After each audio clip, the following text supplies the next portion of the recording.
વિધવા સહાયનો દાખલો આપવા 800ની લાંચ લેતા ચાણસ્માના કોમ્પ્યુટર ઓપરેટર એસીબીના સકંજામાં. પાટણ જિલ્લાના ચાણસ્મા મામલતદાર કચેરીમાં વિધવા સહાય શાખામાં ફરજ બજાવતા outsource computer operator Prakashkumar Bharatsinh પરમારની એસીબીએ 800ની લાંચ લેતા રંગે હાથ ઝડપી પાડ્યા. ફરિયાદી વિધવા સહાય યોજનાનો જરૂરી સરકારી દાખલો મેળવવા કચેરીએ ગયા હતા.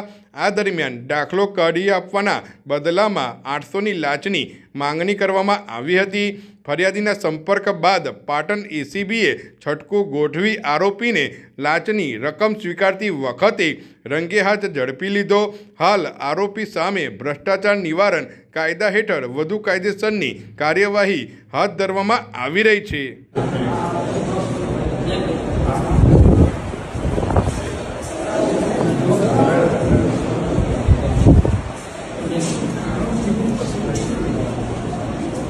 Okay.